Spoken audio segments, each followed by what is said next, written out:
Hey guys, tonight we're doing something a little different. You're not escaping into a medieval castle or sailing the high seas. Nope. Tonight you're waking up ankle deep in lake water, surrounded by floating gardens outside ancient Tenochtitlan. Mist rises off the canals, frogs sing backup vocals, and your first job of the day? Croon a love song to your corn plant before it decides to wilt out of spite. This is the world of the Aztec chinampas, those legendary floating gardens that fed an empire. And yes, people really did sing to their vegetables. So, before you get comfortable, take a moment to like the video and subscribe, but only if you genuinely enjoy what I do here. Feel free to comment where you're watching from and what time it is in your part of the world. Now dim the lights, maybe turn on a fan for that soft background hum, and let's ease into tonight's journey together. You blink awake to the sound of something dripping, not water exactly, more like a fat toad plopping into the shallows near your ear.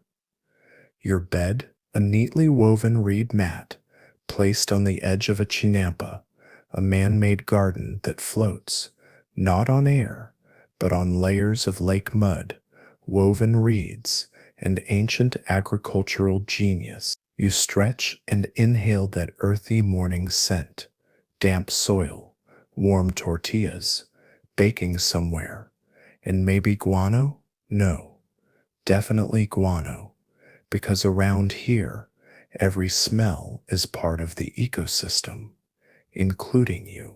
Your feet hit the soft, mossy planks. There are no boots, just worn leather sandals, thin enough to feel every squish of loamy ground beneath you. The sun hasn't fully climbed over the eastern mountains, but the frogs don't care. They're already harmonizing like tiny operatic blobs. You shuffle toward the maze rows, rubbing sleep from your eyes, and that's when the singing starts.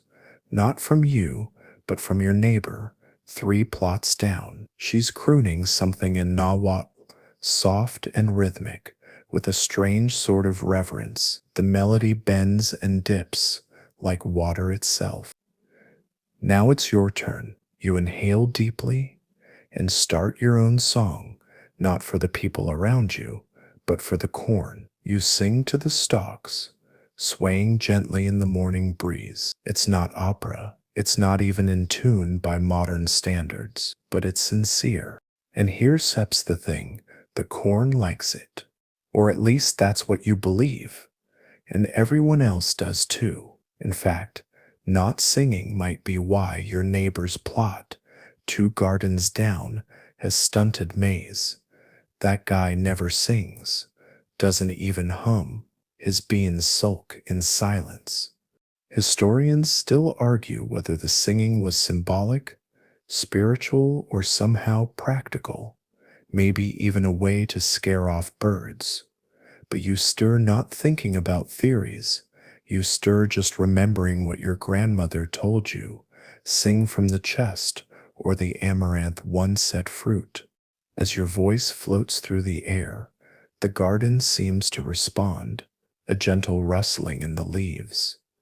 And the heron lifts lazily from the far corner of the chinampa. Something ancient stirs beneath your feet, perhaps the lake bed itself.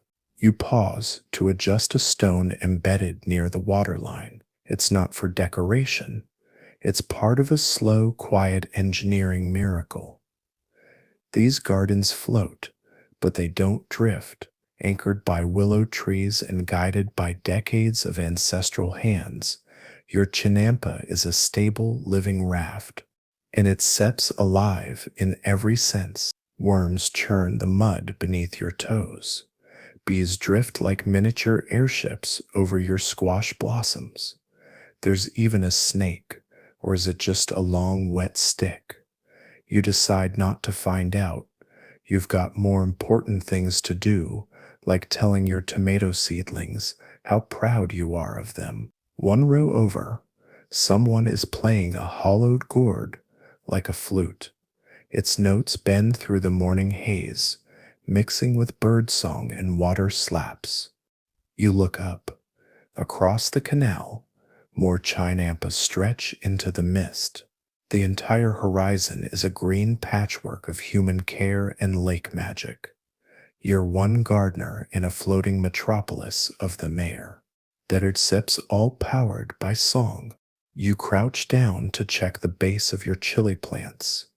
The soil is rich, dark with decomposing reeds and yesterday's fish bones. You gently brush away a layer of damp leaves and speak softly to the roots. Grow strong, make fire. You smile. You're pretty sure one of them lives in that cucumber vine over there, the one that keeps producing weird, twisty cucumbers no matter how often you replant.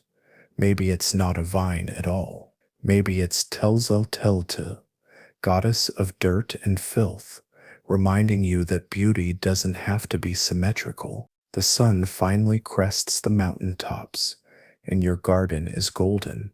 Bees buzz louder. Your voice lifts a little higher, and you realize something strange.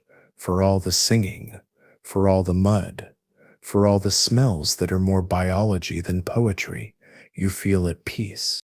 Because in this floating world of roots and reeds, songs are more than sound. They're survival. You don't own a calendar, not in the modern sense. No paper squares, no little red numbers, no app reminding you to water plants. Out here, time moves by the moon, and this morning, as you look up at the slowly fading stars, you remember tonight is a waxing crescent, perfect for planting beans. Not everyone believes that anymore.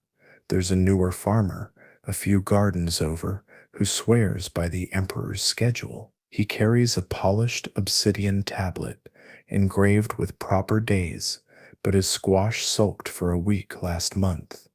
Yours, on the other hand, plump, proud, and completely convinced by lunar gravity. You crouch again near the bean mounds. They're ready. You take out a pouch made of woven Magi fiber.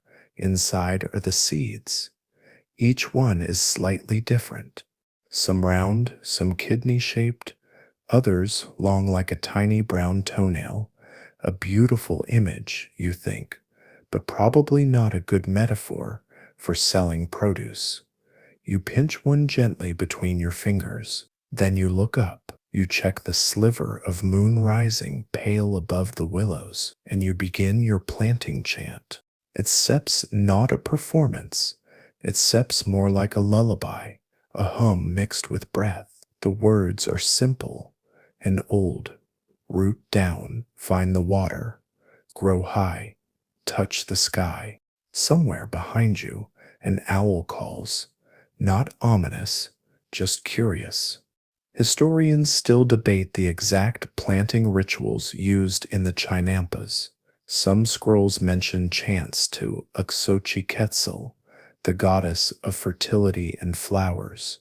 Others say farmers sang to the lake itself, believing the water had memory and mood. One archaeologist insisted for years that the farmers' songs helped synchronize labor and rhythm, like a rowing crew. But all you know is this: planting without singing feels like swimming with dry arms. You scoop a little mud aside with your bare hands, feel it, sticky and soft, cool as early dusk, and place the bean gently into its home. Cover it, pat the top twice, not once. That sip's important. You whisper, "Good night, little one." Repeat and repeat. Planting by moonlight might sound poetic, but it's also practical. The light is soft, the air cooler, less risk of sweating yourself into a heat nap by noon. You're not the only one who thinks this way either. You hear soft footsteps on the next chinampa over. Your cousin, probably. He's humming something off-key. It sounds suspiciously like a song he wrote for his wife. Are you planting love or beans? You call out softly. Same thing, he replies, without turning around. You smirk. The canal that separates your plots ripples gently. A few water birds wander through, looking for insects. Their feathers glow faintly in the silver light. In the distance, you hear the slow, rhythmic splashes of someone steering a canoe, likely bringing reeds from the other side of the lake. You stand up to stretch. Your knees crack. You sigh. Even in this ancient sacred system, gardening is not easy. Your back aches. Your hands are caked in mud, but your heart feels calm. There's something about this ritual, this timing with the stars, that makes the effort feel less like work and more like choreography. You pause to sip water from a clay flask. It's flavored with a sprig of epazote, because plain water is for people who rush. And there, in the quiet, something else happens. A faint glow dances across the lake, reflecting the moonlight like moving oil. It could just be a trick of the wind, or it might be the lake's own way of humming back. You hum softly in return, almost absent-mindedly. Root down. Find the water. Grow high. Touch the sky. This has been your song for years. Your mother sang it, her mother before her, and long before that.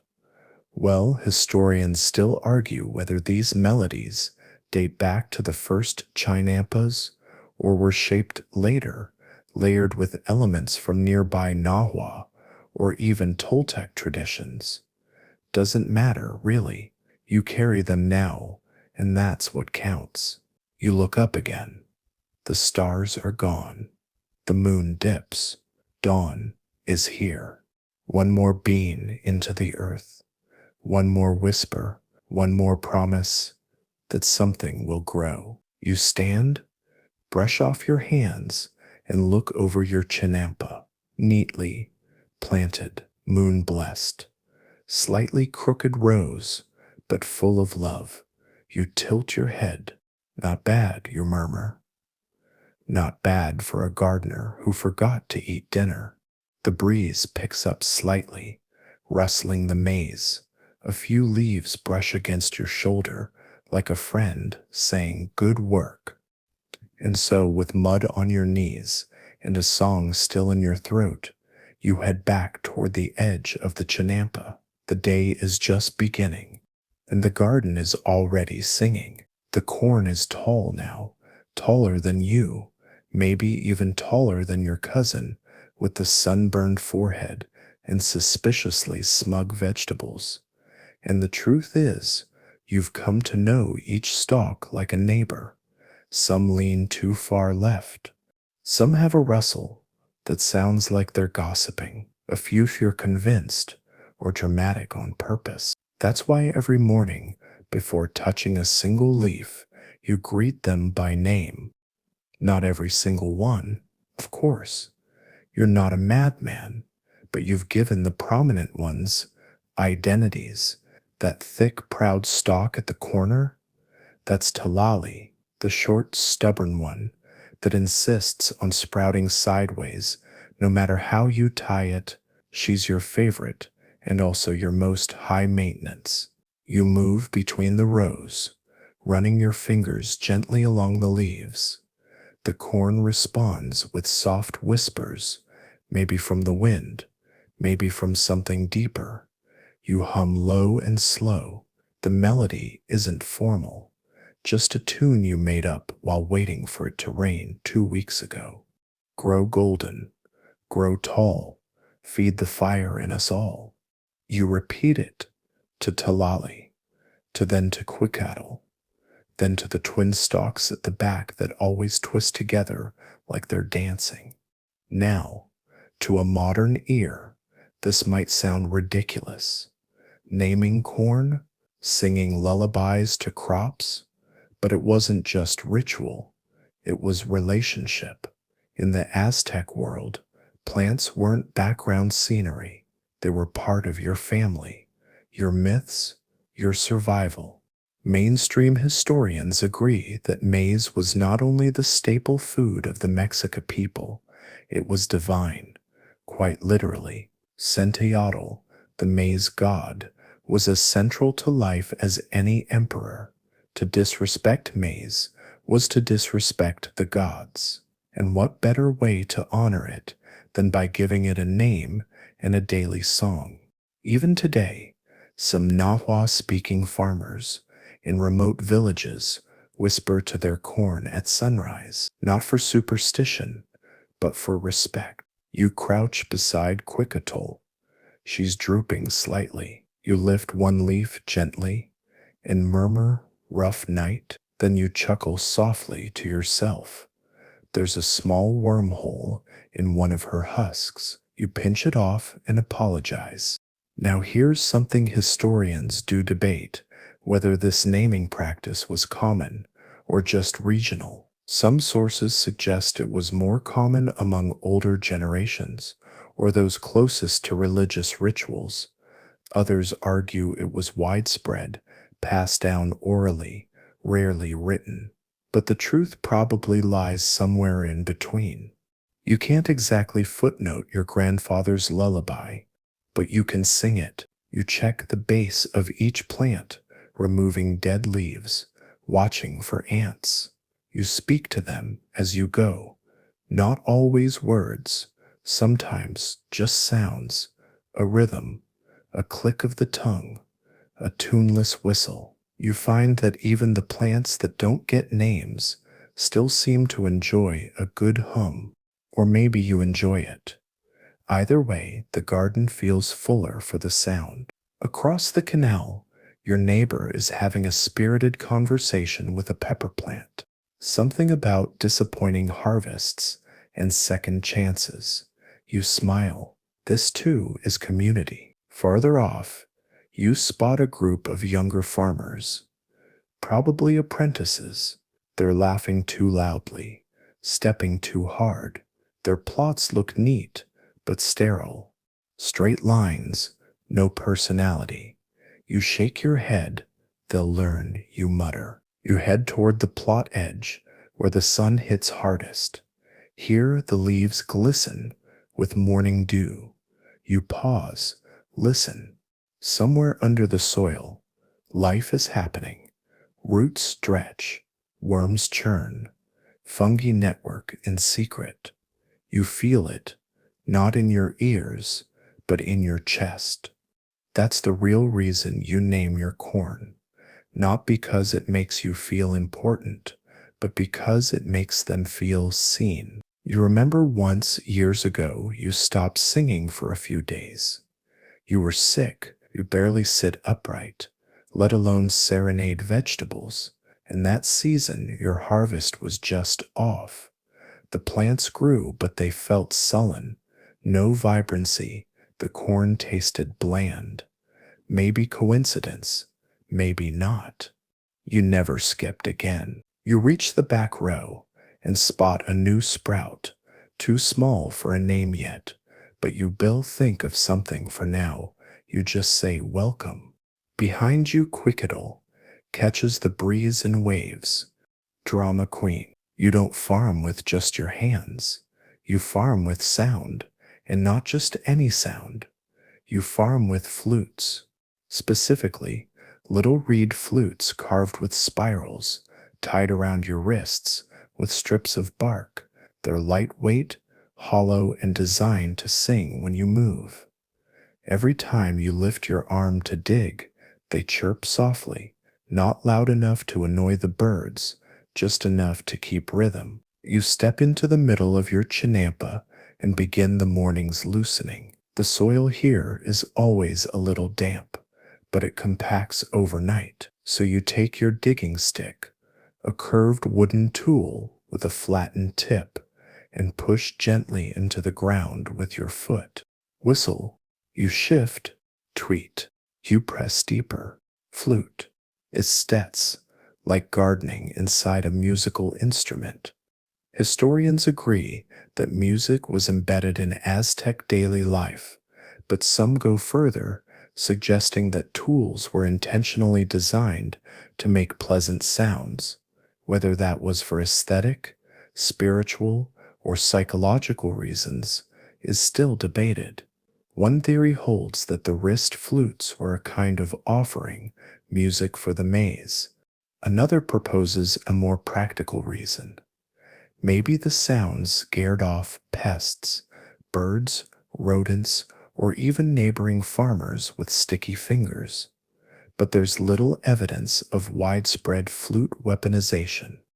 You believe in the first theory, not because of records, but because of your own rhythm. When your wrists sing as you work, everything feels smoother. Your breathing matches the chirps. Your movements slow. The task becomes a kind of dance. And today, you're dancing in harmony with a pair of dragonflies that have been hovering near the chili patch.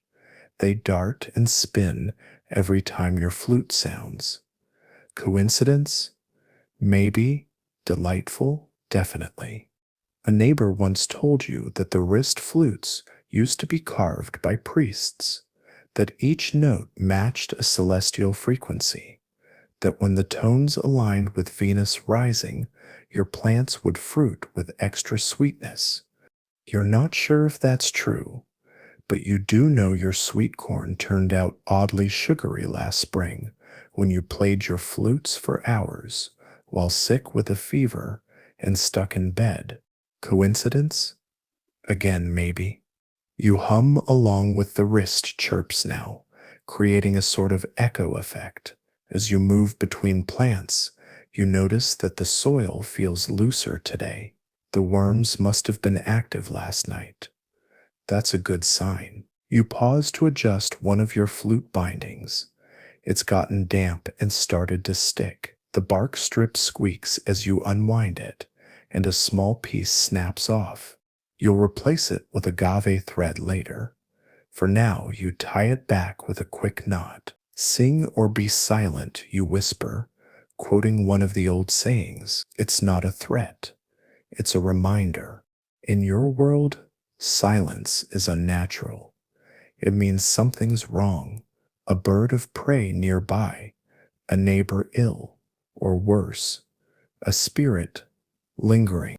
You glance around, everything's still humming, frogs, breeze, flutes, the low distant gurgle of water flowing between chinampas. You're safe. At the edge of your field, you spot your cousin again. He's crouched low, moving slowly. His tools aren't singing. He's not wearing the flutes. You call out, "Lost your rhythm." He holds up a broken reed. Snapped it chasing a rabbit off the amaranth. You nod solemnly. That'll do it. You both chuckle. These little flutes are fragile, but they're worth the fuss. Back to your plot. The beans need stirring, not cooking soil stirring. The top layer gets crusty under the sun, and you want the roots to breathe. As you move, the flutes begin their little chirp chorus again. Whistle, step, click, shuffle. You wonder how strange this would seem to someone from another land, a person from the far north, maybe, who plants in silence and harvests with blades of iron, someone who doesn't know that corn loves melody, or that tomatoes appreciate a little foot tapping. Actually, you wonder about tomatoes a lot. You've never been sure what they prefer musically. You hum a quick tune near one vine. It doesn't move. You try a trill, high-pitched and quick. The leaves rustle. Okay, you say aloud. Drama queens, just like the corn. Scholars have been baffled by the lack of documentation on these musical farming methods. Some claim it was too mundane to write down. Others think it was too sacred to risk sharing. Either way, the evidence lives on, not in books, but in the hands and flutes of farmers like you. You wrap up the soil work, Wipe your forehead with your sleeve and look around. The field is alive, not in a frantic way, but in a quiet, rhythmic, almost meditative one. The corn stands proud. The chilies glow like little lanterns. The flutes rest against your skin, silent for now, but ready. You stretch your arms, and the reeds sing again. The garden listens. Your ankle deep in lake mud again, not because you tripped. This time, it's on purpose, because now it's Sep's fertilizing hour. The Aztecs, as you've probably figured out by now, didn't believe in wasting anything, and when it came to keeping the chinampas fertile, they had a system so clever and so weirdly organic, modern gardeners would blush. You, lucky listener, are about to step into the squishy brilliance of tadpole-based composting. You squat down at the edge of your chinampa and scoop a bucket into the shallow canal. It's murky, swirling with algae, bits of old reeds, the occasional crushed shell, and, most importantly, tadpoles. Hundreds of them wriggling like musical punctuation marks. They're tiny now, too young to croak insults at you, but already vital to your farming future. Historians often marvel at how efficient this ecosystem was. The Aztecs didn't need synthetic fertilizers. They had fish bones, lake silt, crushed duck eggs, decomposed aquatic plants, and yes, tadpoles. It wasn't just about nutrients. It was about the full orchestra of life, playing under your feet. You pour the water carefully into a hollow trench near your beans. The liquid seeps in slowly, carrying with it organic matter and micro life. Your plants lap it up like thirsty dancers after a long song. Across the water, a neighbor is stirring a different mix, part fish guts, part moss, part fermented maize pulp. It smells like betrayal, but works like magic. You wave politely and try not to breathe in. You move methodically along the rows. Scoop, purr, hum. There's a rhythm to it, like tea ceremony meets compost jazz. You pause briefly to adjust a rock at the edge of your plot, keeping the chinampa's shape. These gardens are technically floating, but they're tethered, anchored with long stakes, and supported by the roots of fast-growing trees like a Hoyo-jode willows. You pat the trunk of one near you, murmuring, "Keep us still." A dragonfly buzzes past your ear like an angry tambourine. You pour another bucket. Now, not everyone agrees on how tadpoles became a key part of the Aztec compost cocktail. Some scholars think they were an accident, tiny bonus protein in lake scoops. Others suggest they were intentionally encouraged, fed scraps, and even sung to in frogling form, the way you might whisper to seedlings. You think it's the second one. Why else would your great-uncle have insisted you sing the bubble song every time you harvested canal water? It wasn't even a real song, just a bubbly rhythm of blue sounds and cheek pops, but he swore the tadpoles danced to it. And maybe they did. You find yourself humming it now, low and soft, blue, as you round the last corner of your chinampa. You spot something peculiar, a small green shoot poking out from the base of the chili bed, only it's not chili. You lean down and inspect it. It's, amaranth. Again. The amaranth always finds a way to sneak back in, no matter how many times you harvest. You don't mind. It's tasty, it grows fast, and it likes being sung to. You pluck a leaf and chew it thoughtfully. A little bitter, but good iron. The bucket's lighter now. Most of the tadpoles are back in the soil. You pour the last bit near quickattle, your favorite cornstalk, and whisper, a gift from the lake. Use it well. She rustles appreciatively. You pretend she says thanks. As you rise, you hear a splash, a real one. Something big hits the water behind you. You spin, heart jumping, but it's just a heron, landing awkwardly with a fish in its beak. It looks at you like you interrupted a performance, then saunters down the bank. You exhale. Dramatic bird, you mutter. With the fertilizing done, you rinse your hands in the canal. The mud comes off easily. A few tadpoles bump against your knuckles and dart away. You smile. Good luck, little swimmers. Grow legs soon. You sit for a moment at the edge of your garden. The sun is climbing higher. The chinampa smells like warm earth and algae and something floral you can't quite name. Probably one of those wild water weeds that sneak in from the neighboring plots. You lean back, arms behind you, letting your body absorb the moment. Tadpoles and tomatoes, flutes and frogs, a garden that grows because you sing to it. A system built not just with muscle, but with melody.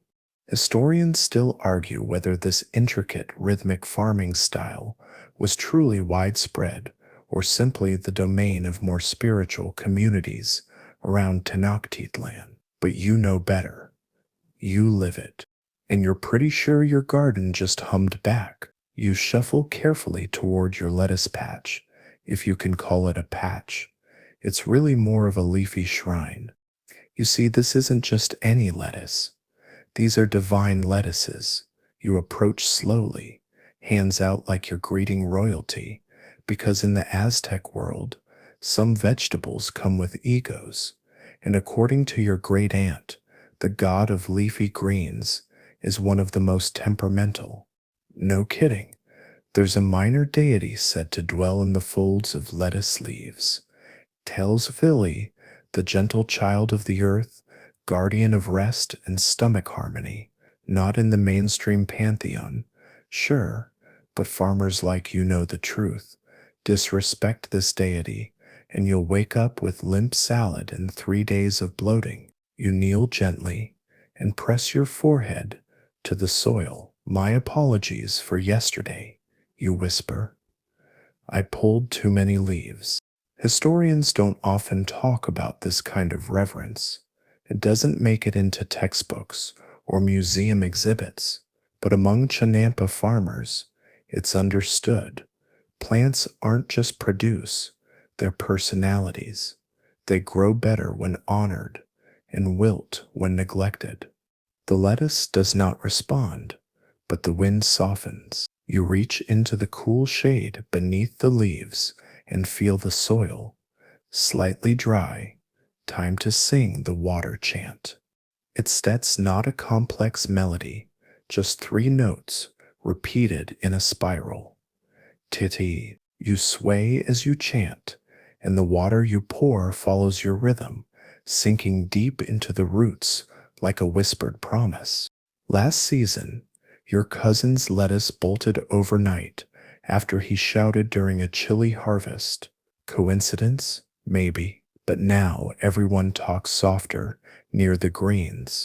Lettuce likes cool soil, soft voices, and light touch. You think of it as the introvert of the garden, quiet, sensitive, and always a little emotionally fragile. You pluck one outer leaf, gently, and thank it aloud. You still be dinner, but a beautiful one. Some of the more skeptical historians argue this plant worship is just metaphor, early farmers anthropomorphizing crops out of boredom or superstition, but others suggest deeper roots. Some Nahua texts mention agricultural spirits tied to each type of crop, not just gods, but guardians, minor figures who lived in leaves, burrowed in roots, rode breezes between plots. Do you feel it too? Sometimes when you're weeding in silence, a sudden gust of wind will brush your cheek. Just as you consider pulling one more leaf, you pause, then stop. That sip's not weather, that sip's a nudge. Today, the lettuce is especially vibrant. The inner leaves are pale, almost glowing. You lean closer and swear you smell something faintly sweet, like spring rain on warm tile. You've only ever smelled that once before, the day your grandmother sang an entire opera to the arugula. Well, her version of an opera. You pat the soil again and rise slowly. You don't bow to every plant, of course, just the important ones, the ones with reputations. Nearby, your chilies glare like hot-tempered uncles. They're low maintenance, but judgmental. Your amaranth waves like it's already planning its escape. And the squash? Don't get started on the squash. One time you ignored it for a day, and it grew a fruit the size of a toddler out of spite. But the lettuce? The lettuce forgives. You step back and admire the patch.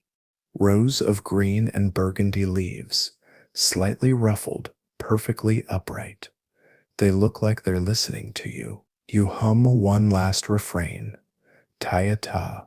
The breeze returns.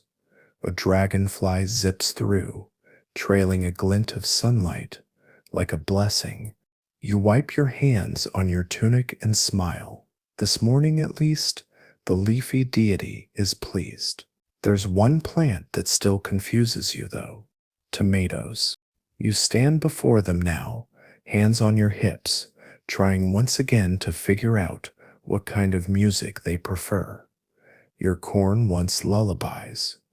Your lettuce needs a gentle chant. But these round, glossy red enigmas, they're impossible to read. Some days they puff up with pride when you whistle a cheerful tune. Other times they split open after a full symphony. Last week you tried silence, and they thrived. The week before that, you talked to them like toddlers, and 3 fell off the vine in protest. You narrow your eyes. What do you want from me? They don't Aztec answer. Tomatoes, it turns out, are deeply mysterious. Even historians admit it. Some evidence suggests they were prized in Aztec cuisine, used in stews, salsas, ceremonial dishes, but the spiritual or emotional significance, that's murky. Some scholars argue that tomatoes were associated with passion, heat, even danger. Others think they were considered more neutral, just a fruit, not a god. But you're not so sure. Because when you kneel down and whisper to your tomato vines, they sometimes shiver, just a little, like they're listening. You reach out and stroke a leaf. Maybe you want drama, you say. Maybe heartbreak ballads are your thing. So you try one. You close your eyes and begin a slow, mournful melody, a tune your aunt used to sing after her husband left for war. It's got all the elements: longing, tragedy, an unexpected high note. You direct it at the ripest cluster. The air hangs still. A bee buzzes by but doesn't land. Then, as your voice quivers on the final note, one tomato gently drops from the vine and lands in the soil with a soft plop. You raise an eyebrow. Break up songs, you murmur. Unbelievable. Across the canal, your cousin is watching. Are you serenading your salsa again? They like pain, you say without looking at him. He nods solemnly. Don't sit we all. You cradle the fallen tomato in your hands. It's warm from the sun, firm, perfect. You sniff it. The scent is rich, sharp, slightly green. You hum again, softer this time. Just a trailing note, like a sigh. There's a theory some farmers have. Not scholars, farmers. That tomatoes respond best to unresolved melodies, songs that don't end, tunes that hang open like a half-finished conversation. They say it makes the fruit try harder to complete the feeling. You're not sure that makes botanical sense, but emotionally it tracks. You shift down the row, touching each vine in turn. You hum, then stop, wait for a breeze, then start again. It's a rhythm you can't quite name, but your hands remember. Somewhere nearby, a bird imitates your song. You glance up and see a small yellow-breasted warbler bobbing on a reed. It sings once, then flutters away. You take that as approval. You try another tune, this one upbeat, something you heard at the last market. The tomatoes do nothing. You try whistling. One vine curls slightly inward. Okay, you mutter. No whistling. Got it. It's a relationship, really. You and the tomatoes, two entities learning each other's moods, testing boundaries. You respect that. Not everything in the garden responds the same way, and that's kind of the point. Historians still debate whether song actually influenced plant growth in ancient times. Some argue it was metaphorical, part of a broader ceremonial framework. Others cite recent studies showing plants do respond to vibration, though whether they prefer heartbreak songs is another matter entirely. But none of them farm here. None of them talk to tomatoes under a sun that smells like wet soil and warm chili peppers. None of them pick up a fallen fruit and know in their bones that music mattered. You pluck another ripe one, gently, respectfully, and hum just enough to say goodbye. You'll eat it later with ground pumpkin seeds and lime, maybe a little salt if the trade canoe comes today. But for now, it rests in your pouch like a thank you note from the vines. You glance back once before walking on. The plants are still, silent, but you know they sit or humming something. You're not the only voice in this garden. As you make your way back toward the maze rows, your ears pick up a familiar harmony floating over the canal. It's not birds, though birds are part of it. It's not the wind, though it does bend the notes like breath. It's your neighbors, your little community of Chinampa singers, all working in loose unison. You can't see them through the willow curtains, but you know who they are by sound. There's the old woman with the gravelly hum that sounds like grinding corn, the father and son duo who always drift into a duet about halfway through weeding, and of course the guy who insists on including clapping rhythms, even though everyone else finds it annoying. You settle onto your knees and join the choir. This is not formal music. No one is following sheet music, but somehow the melodies layer just right. Enough overlap to sound like intention, enough chaos to feel alive. It's not about harmony in the strict sense, it's about presence. Every day, without plan or prompting, the garden sings. This tradition, as scholars explain, likely developed as both a spiritual and social function. In Aztec society, farming wasn't isolated labor. It was communal ritual. Singing out loud helped mark time, chase loneliness, and ward off bad spirits. It also made it easier to know who was nearby. You sing louder as your cousin paddles by in a canoe, his Chinampa tools stacked like a precarious altar behind him. He grins, raises a paddle, and harmonizes a goofy falsetto for 3 seconds before paddling out of earshot. Better off pitch than silent, you whisper approvingly. You hear another voice nearby, sharp, quick, with words you don't recognize. It's the apprentice from the southern plots, still learning the songs. His tune has no rhythm, but it's earnest. You move down your corn line, brushing the stalks gently. Every few steps, you change your melody slightly, syncing with the flow around you. You're not leading or following, you're weaving. It's not unlike a bird chorus. Every species sings their piece at dawn, each voice distinct, but together, a layered performance. And speaking of birds, your chinampa has backup singers. Two little grackles have taken up residence in the willows. They don't sing so much as screech, but they screech with purpose. Whenever you hit a particularly long note, they mimic the tail end of it. If you pause too long, they squawk impatiently, like, "Come on, farmer, don't leave us hanging." You chuckle and sing directly at them. One flutters down to the edge of your chili row and hops side to side like a critic. Then it flies off in what you choose to interpret as applause. Some people say these birds remember faces. You believe it. Last season, one of them followed you around for days after you shared a squash flower with it. Now they just live here, like loud, judgmental neighbors. You hum a new tune, one with little high-pitched clicks between each verse, and sure enough, the grackles echo the clicks. You're not sure if they're helping or mocking you, but either way, they're involved.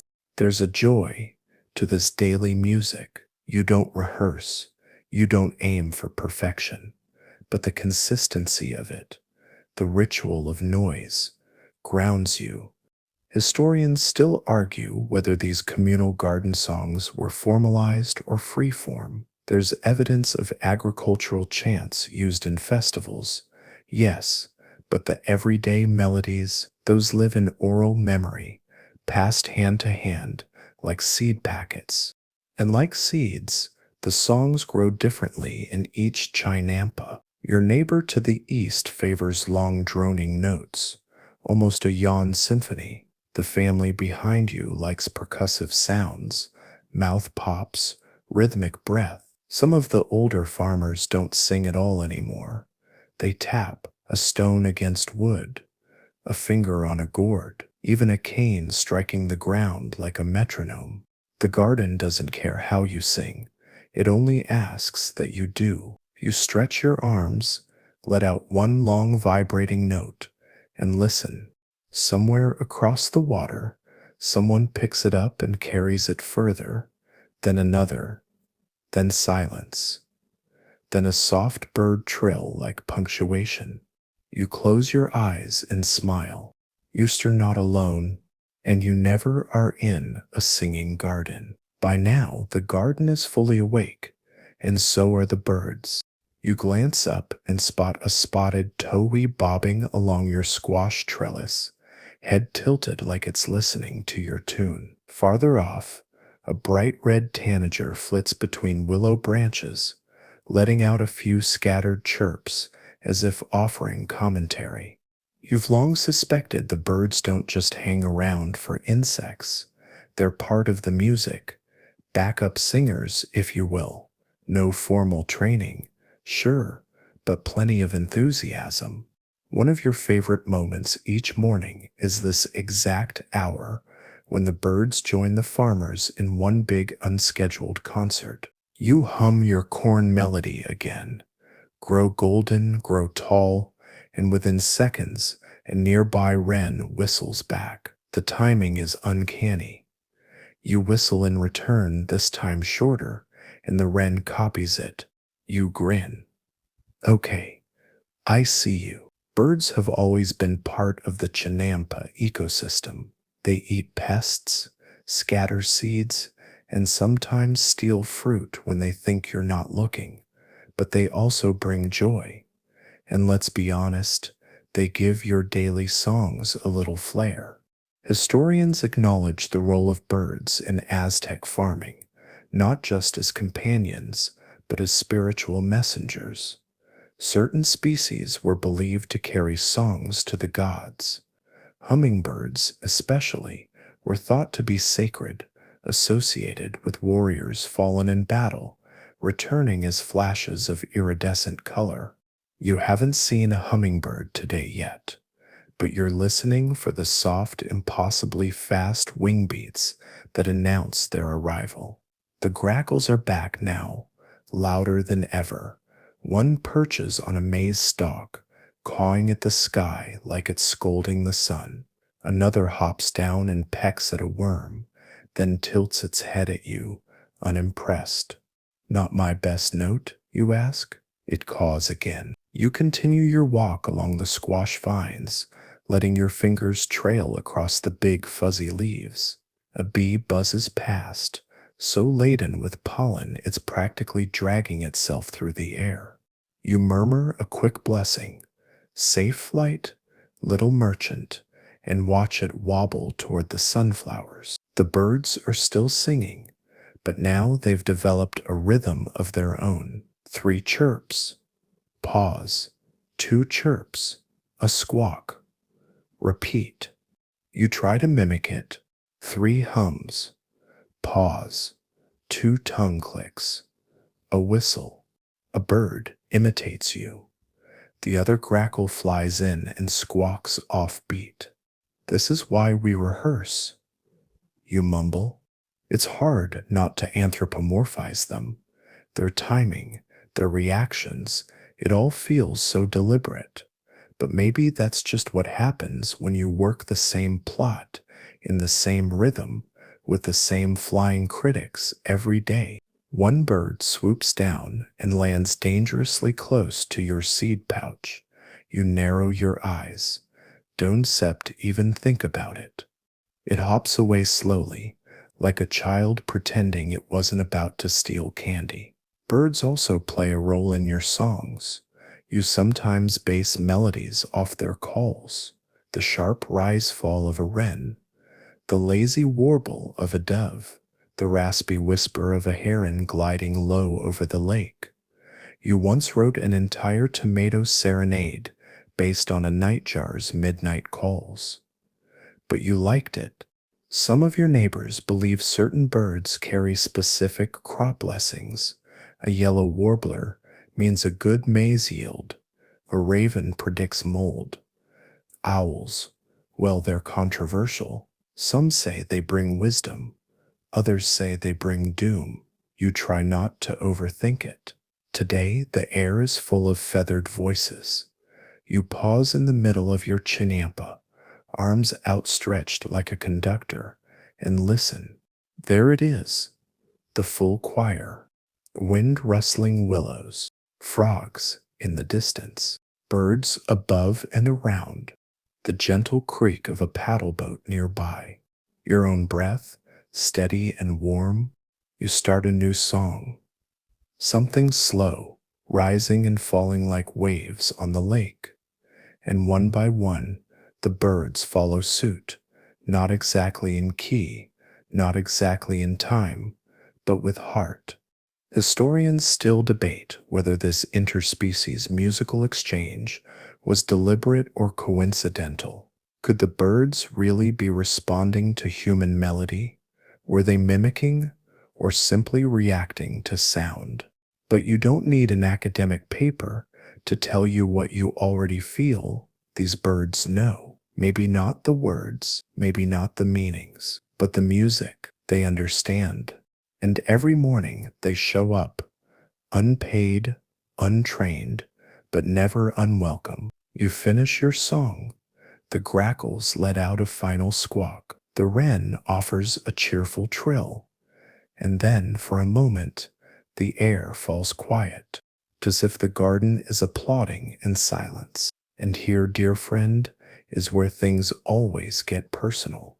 You just reached the cucumber beds, because cucumbers, at least your cucumbers, are moody. You swear they listen harder than any other plant in the chinampa, and not always in a good way. You once told a joke too close to the vines, and they turned bitter for a week. True story. So now, every time you approach them, you offer a compliment first. You kneel and whisper to the leaves. Yusef are looking especially green today. Then to the vines. Perfect curl. Very symmetrical. And finally, to a plump cucumber dangling low in the morning shade. You stature an artist, a masterpiece, a, a poem in produce form. The cucumber says nothing, which is good, because the last time you forgot to sweet talk the vines, one twisted around itself so tightly it looked like a pretzel. You have learned your lesson. You hum the cucumber tune, its steps light, playful, part melody, part apology. Think lullaby meets courtroom flattery. It goes something like lolly la o e, shine and swell, crisp and well. Historians may laugh, but farmers know cucumbers respond to tone. Too aggressive, and they sulk. Too sad, and they get soft. You need a Goldilocks melody, gentle, kind, and just silly enough to make the leaves wiggle. You pluck a weed, then pause. One of the vines has wrapped itself tightly around a nearby sunflower stalk. Again, you gently untangle it, cooing as you go. Let go now, that sip's not your business. Focus on your own roots. The cucumber is clingy, emotional. You accept this. Across the chinampa, your neighbor is scolding his cucumbers. I gave you water. I gave you shade. He cries. You shake your head. Rookie mistake. You have to schmooze them. You mutter under your breath. There's sips a running joke among the farmers. If your cucumbers start curving, it's seps because you start not singing the bridge verse. The what? The bridge verse? The one where you modulate the melody up half a tone and throw in that cheeky little oh la. You point to it and say, see, drama. You glance down and notice something odd. One of the cucumbers has grown in the exact shape of a small crescent moon. You didn't train it that way. It just happened. You try it now. Ula? A light breeze runs through the vines. A leaf lifts. You smile. That sip's better. Now, science has its own take. Modern botanists might say the curvature is caused by uneven sunlight, or too much nitrogen, or poor pollination. But where's the poetry in that? Historians still debate whether the Aztecs truly believed cucumbers had spirits or just quirks. Some accounts refer to laughing gourds, plants that responded best when the farmers were joking or singing. A few fringe scholars even claim that certain farmers carried tiny mirrors to show their vines their own reflection. Vanity agriculture, if you will. You've never done that. But now that you think of it, you continue working, gently propping up the heavier vines with forked sticks. You hum all the while, changing keys to keep things fresh. You throw in the occasional compliment, like seasoning, and with each step, the vines seem to lift a little more. You reach the last row. A cucumber has curled itself into a perfect spiral around one of your support sticks. You crouch beside it. Okay, you whisper, this is not what we talked about. You give it a little nudge, loosening the grip, then sing a note upward, ascending, hopeful, coaxing. The vine unwinds, just slightly. At a girl, you sit back on your heels, hands resting on your knees. The cucumber patch rustles quietly. A bee passes overhead. A frog croaks in the distance, probably offering his own review of your tune. You hum a few more bars, just to be safe. This is the dance. The weird, wonderful cucumber courtship dance. A ritual of patience, compliments, and mild emotional manipulation. You've gotten good at it. And today, the cucumbers approve. Now that your cucumbers are emotionally stable and appropriately flattered, it's time to shift gears because your next task is less about charm and more about chant. You shuffle toward the worm beds. Yes, worm beds. Not as glamorous as corn or cucumbers, but far more important than most people realize. Beneath this dark, damp patch of carefully turned soil lives a population of wriggling workers, silent, tireless, and in your world deserving of song. You kneel, lift the damp leaf covering, and greet them softly. Do they hear you? Historians still argue about that, but you've noticed that the soil always looks richer when you chant during your compost turns. Could be coincidence, could be worm psychology, could be Talte Kali, the earth deity smiling under your feet. Hello, little friends. The chant you use for worms is old, maybe older than your family name. Is steps not melodic like your cucumber tune? Is steps rhythmic, low, almost like heartbeat and breath combined?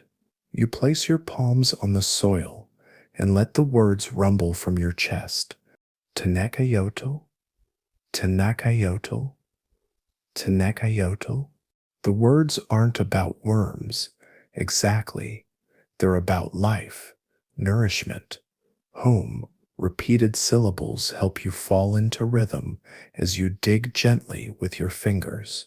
You uncover one, fat, pink, twitchy. You whisper, "You're doing great." It recoils slightly, then dives deeper. Frogs, too, are involved in this ritual. Not the loud, performative kind you heard at dawn.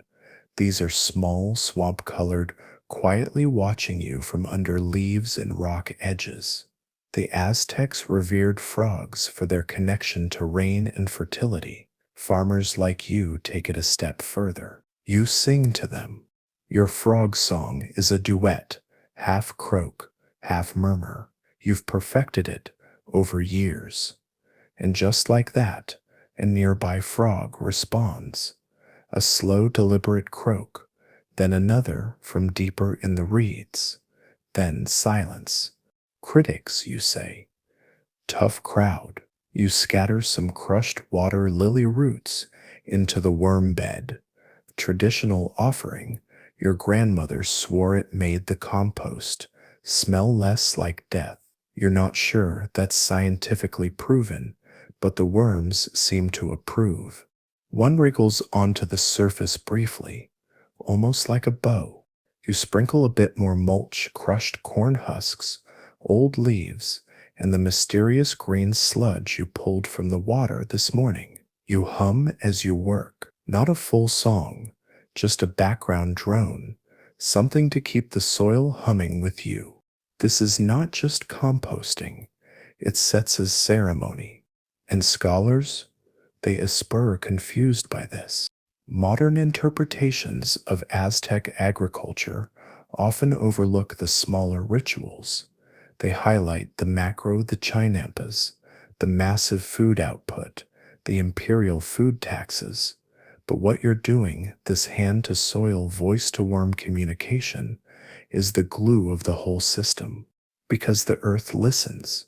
And today, you are asking it to stay generous. You move slowly, turning the soil with a small bone-handled tool. It's not metal, just carved deer antler, handed down through 3 generations. The end is worn smooth by time. It fits your grip perfectly. A frog hops closer, watching. You murmur, rain sips. Not for 3 days. The frog croaks once and blinks. You take that as a challenge and start the rain verse. It's low, rolling, with lots of vowel elongation. The frog stares at you like it's heard better. You commit anyway. Halfway through, the sky above shimmers briefly, not rain, just a breeze, but still a response. You pause and let the silence settle. Worms curl gently under the mulch. The frog hops away, satisfied.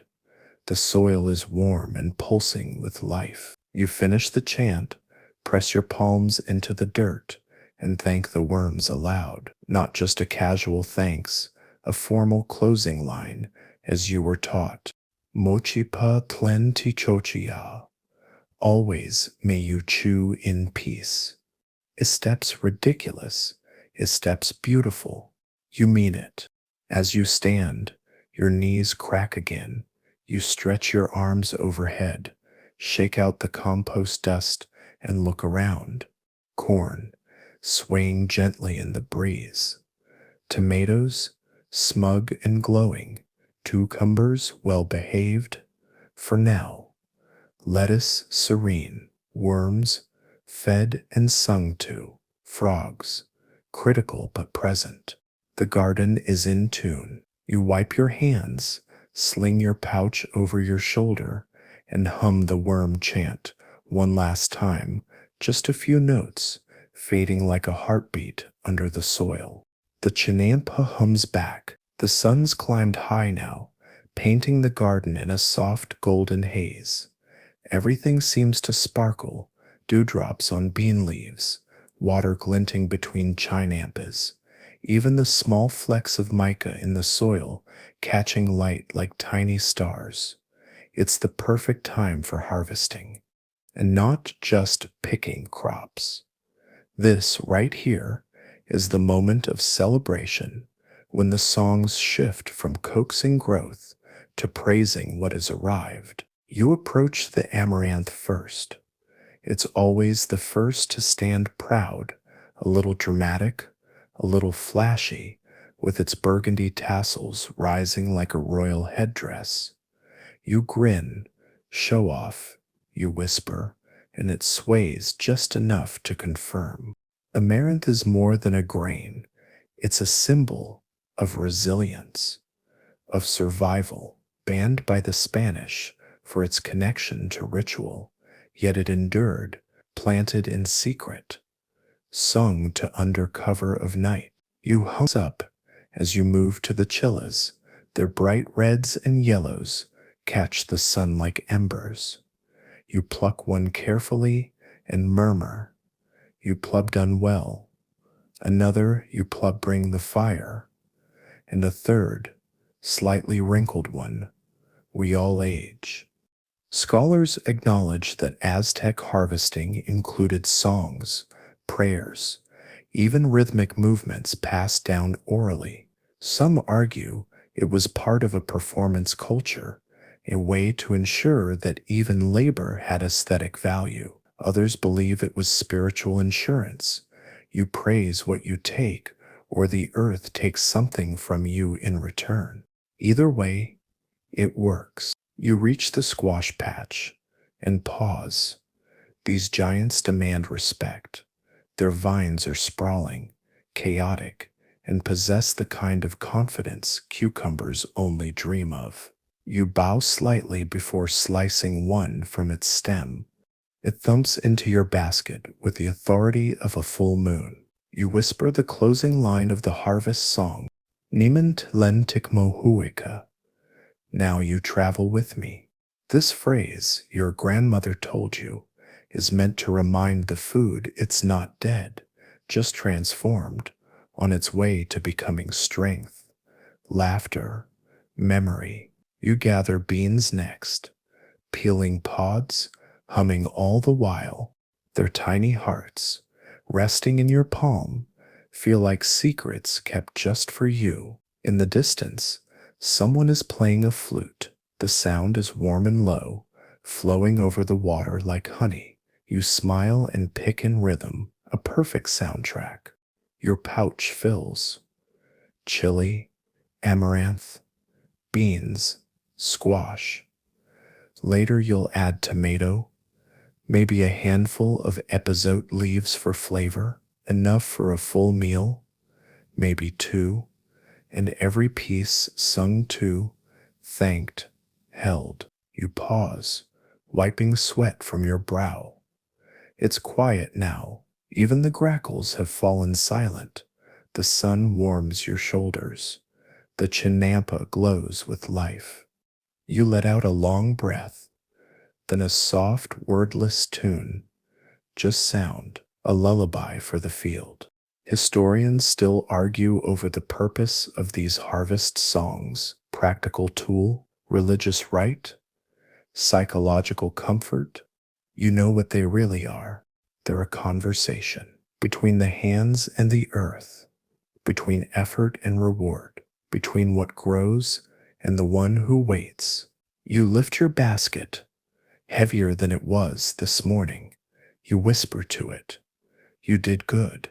And the garden, in its rustling, swaying, sun-dappled way, whispers back. The sun is starting its descent now, softening the garden into long shadows and golden haze. The air cools slightly, carrying the scent of damp earth, wilted blossoms, and the faint smokiness of someone roasting maize nearby.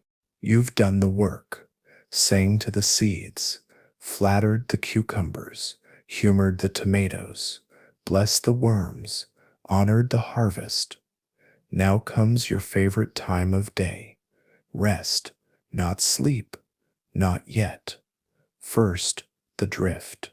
You settle near the edge of your chinampa, where the reeds are thick and the willows lean low, their arms brushing the surface of the canal. This is where the sounds change, where your ears shift from listening to plants to listening to everything else. You lie back, folding your hands over your stomach, and close your eyes. The frogs are louder now, not chaotic, just present. They sing in overlapping pulses, slow, thick amphibian chords that blend into the reeds like echoes of the soil. And layered over that, the rain sticks. Not real rain, not yet, just the sound of it, created by neighbors shaking hollowed-out cactus tubes, filled with seeds or pebbles, not for fun, but as signal, as meditation, as call to the clouds. You smile, you recognize the pattern. Tap, shh, tap, tap, shh. Rainstick songs are part of evening ritual. Some believe they summon moisture. Others say they mimic the sound of the gods washing the day off your spirit. Either way, it's beautiful. You hum along, low, breathy, almost not there. Historians, ever curious, still argue whether these rainstick customs were ceremonial or just soothing. Some chalk them up to performance. Others tie them to Tulalak, god of rain, and claim the rhythms were based on ancient calendar patterns. A few even suggest that rainstick evenings were a kind of sonic offering, a reminder to the heavens that the people below were still singing. You don't know about the heavens, but you do know that when the rainstick plays, your shoulders drop, your breath deepens, your mind settles, and the crickets join in. Not on cue, of course. Crickets aren't that polite, but somehow they always show up at the same moment, like percussionists who don't read music but always find the beat. You sit up slightly, ears tuned. A frog croaks. The rainstick swells. Crickets chatter. A bird lets out one sleepy note.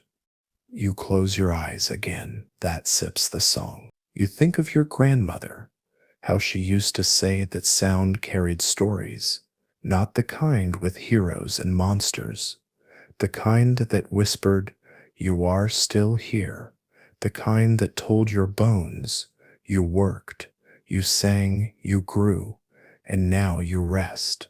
You turn your head slightly, feeling the cool dampness of the reed mat under your cheek.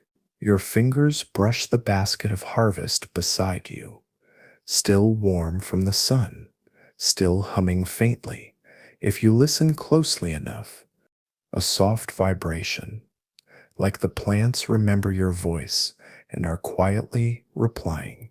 You lie completely still now, letting the sounds wash over you. Tap, shap, tap, croak, click, click, click. See, there's something healing about this moment, not in a grand, cinematic way, but in the small, honest way of knowing that the work was good, the song was heard, and the earth responded. Tomorrow, you'll sing again. You'll joke with the cucumbers, argue with the tomatoes, coax the worms, serenade the frogs.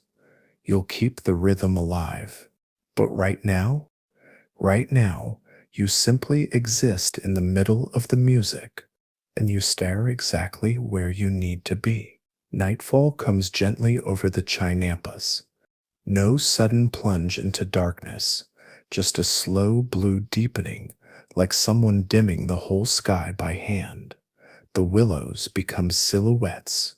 The last golden light clings to the water, then slips quietly beneath it. You sit cross-legged near the center of your garden, wrapped in your cotton shawl, and listen, because now it's not just background noise anymore. It's ceremony. You reach into a pouch, tied at your waist, and pull out your singing stone. It's small, palm-sized, smooth, cool, even in this warm evening. When you rub your thumb along the carved groove, it hums, softly, not loudly enough for others to hear, just enough for you. You begin the night song. This one isn't for the plants, or the worms, or the frogs. This one is for the water, for the lake itself, and for the gods who, according to legend, sleep just below the silt. Your voice is slower now, lower. You hold the first note longer than usual. It drifts over the water like mist.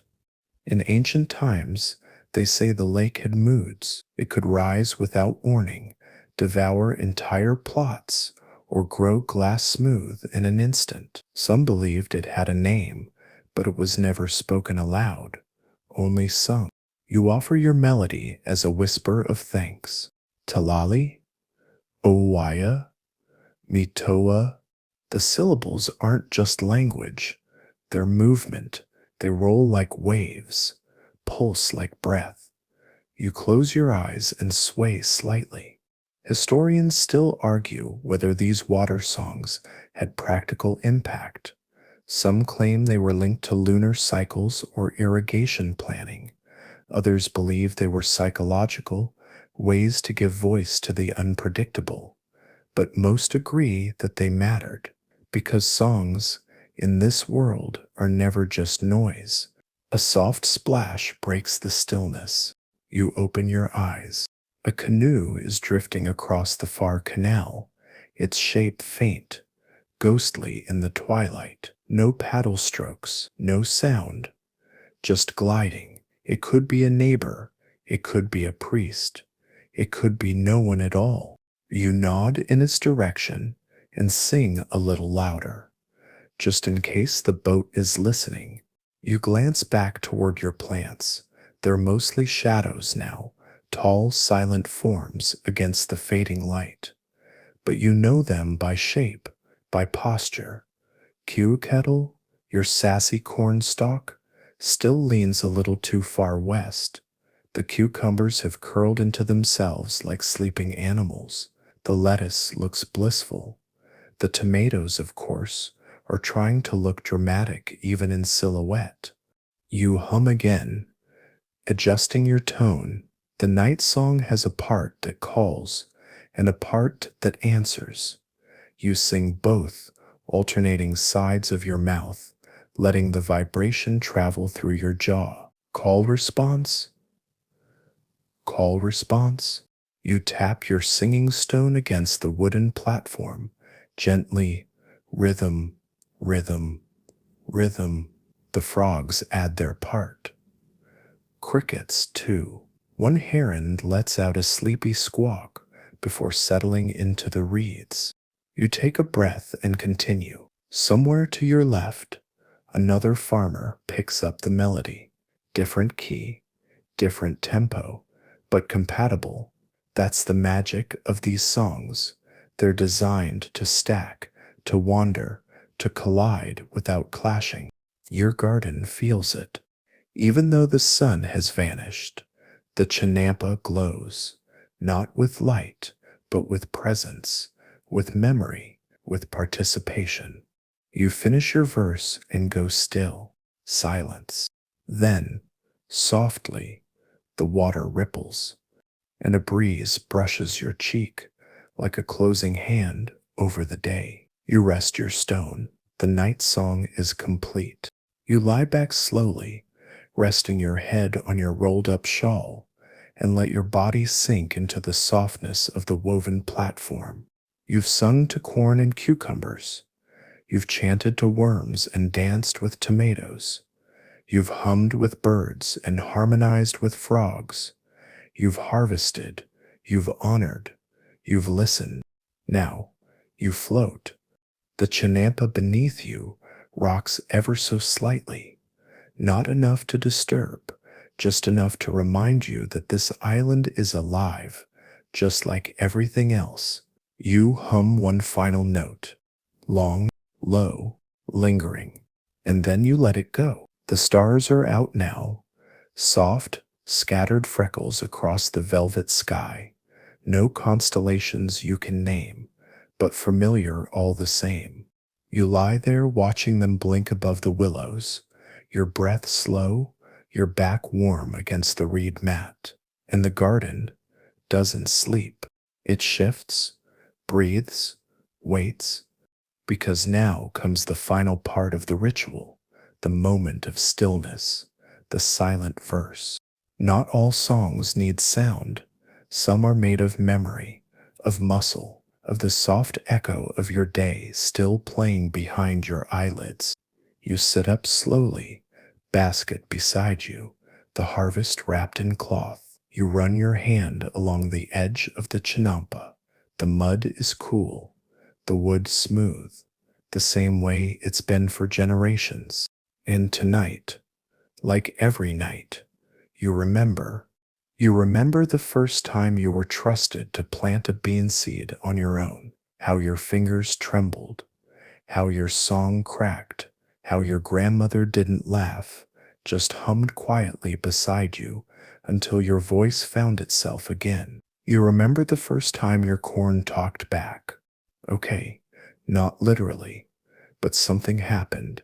You sang, and the wind shifted, and the leaves moved, and suddenly you weren't just singing to a plant, you were singing with it. You remember dropping a tomato in frustration one day and apologizing out loud. How silly it felt, until you saw the next one glisten more than usual. Coincidence? Maybe, but also maybe not. Historians, bless them, still argue whether this kind of connection between farmer and crop was real, ritual, or folklore. But you don't argue. You remember? And that steps enough. You gather your things now, slowly, with care. You hum a note with every step, one for the worms, one for the frogs, one for the willows, one for your faithful friend Kukatel, still leaning to the west. You check the straps on your sandals. You whisper good night to the amaranth. You kiss your fingers and press them to the lake, thanking it for not swallowing your chin and pad today. Then, before stepping onto the canoe path, you sing the closing line. So chittle, qui kettle to sea. The flower song sleeps with the dawn. It seps not a dramatic ending, not a final act. It seps a fade. You paddle gently, ripples trailing behind, like threads pulled through cloth. The moon lights your path, and the frogs croak softly in farewell. Behind you the chinampa waits. It will still be there tomorrow, humming, listening, remembering. And you will return with your flutes, your chants, your compliments, your tired knees and warm hands and curious melodies. You still sing again, because that sep's what you do. That sep's what keeps the garden growing. Let your breath slow now. Feel the weight of the day, the garden, the sun, gently leaving your shoulders. You're not paddling anymore. You're floating, drifting across soft, warm water beneath stars that blink slowly, kindly, like they're watching over you. The sounds of frogs and rain sticks have faded to memory, but you can still feel them in your chest, in the spaces between your thoughts. The chinampa is far behind now, wrapped in mist and silence, but your voice is still there. Somewhere among the corn leaves, in the spiral of the cucumber vine, in the curl of an amaranth petal, the earth remembers, and you're safe. Let your body sink deeper into stillness. Let the breath deepen. No effort, no sound. Imagine the soft pad of soil under your palms, the cool water brushing against your ankles, the hum of the worms, the echo of a bird sep's final song. You've done enough. You've sung enough. The garden is grateful. The gods are at rest. And you peer home. You stir, floating through the music of everything. Let go now. Let the reeds rock you. Let the stars keep watch. Let the silence hold you. You are exactly where you need to be. Sleep well.